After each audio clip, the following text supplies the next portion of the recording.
Oh, glory to Jesus Christ. Oh, I'm sorry, Christ is risen. Welcome to St. Cyril Methodius Orthodox Church in Madison, Wisconsin. I'm the pastor, Father Gregory. It's good to have you with us here this afternoon on Saturday, May, and I'm disoriented space of time, May 22nd. And it is Saturday of the fourth Sunday, evening of the fourth Sunday of Pentecost, of Pascha rather, and I'm just all over the map this week. I was out of town last week and still recovering from my trip.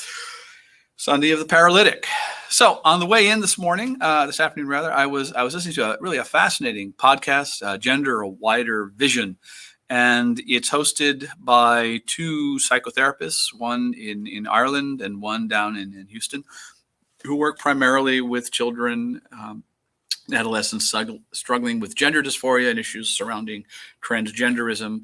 But it really takes a broader view than just those specific concerns. And one of the things that was mentioned today is in one of the lectures I listened to today was how for many people there is this strong desire to sort of recreate themselves and really to have to play with ideas and to have a richer inner life where they're able to assert really their freedom, their autonomy relative to the world around them.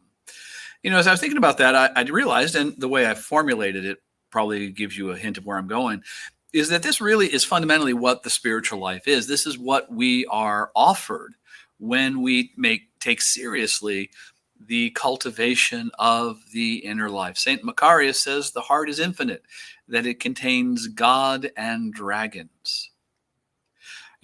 I can't think of anything more fascinating than exploring the work of grace in my own heart, the struggle that I have on a regular basis, really a daily basis, to be obedient to grace and to combat sin, and really to try to figure out where all of this happens, how I need to proceed. The inner life of the Orthodox Christian, especially those Orthodox Christians who have maybe a more mystical or contemplative bent, is a source of great fascination to me, both my own life and in the lives of people who come to me for confession and spiritual direction.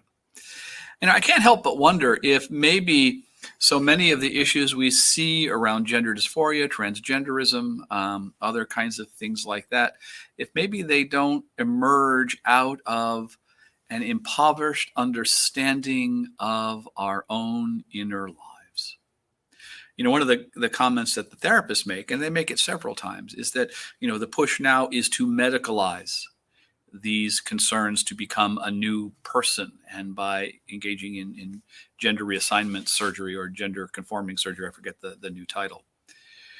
But they're skeptical of that, though neither woman is as near as I can tell Christian. They're skeptical of that because it is reductionistic and it is a medicalization of the inner life.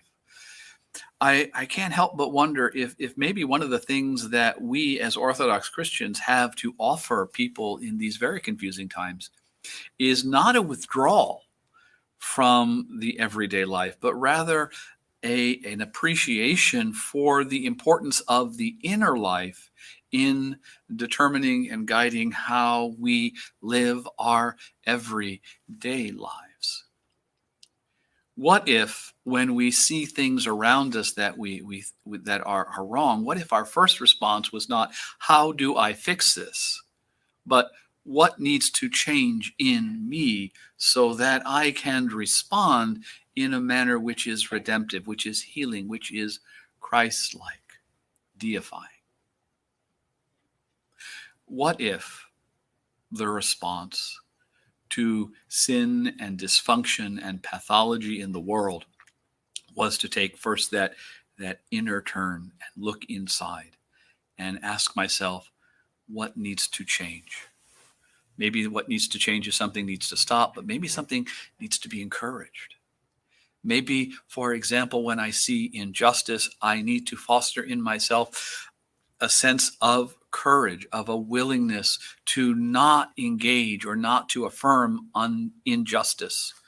And even when that is painful or it works against me, at least in the short term. What if I met people who were depressed and anxious and wished to engage in self harm of one kind or another? What if the response in me was not, how do I stop them, but how do I change so that I can become myself a living icon of God's love and mercy? Those are just some ideas. Like I said, I think the inner life is a source of great fascination.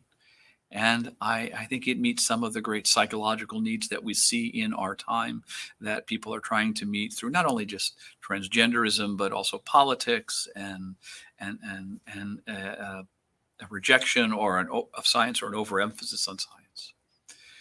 What if the thing we have to offer the world around us is not how to be better in the world, but how to be better in ourselves? What if the thing we had to offer was knowledge, deep knowledge of the strivings and desires and the movements of the heart? Well, that's just for consideration. Well, it's now coming up on about 10 after 4. So we have Vespers in about 50 minutes. So hopefully you'll be able to join us. If not here in Mad City, then maybe online. Again, if you are online, give us a heart or a thumbs up, make a comment, ask a question just so we know you're there. Tomorrow we have hours, Sunday morning at 9, and then Divine Liturgy starting at 9:30.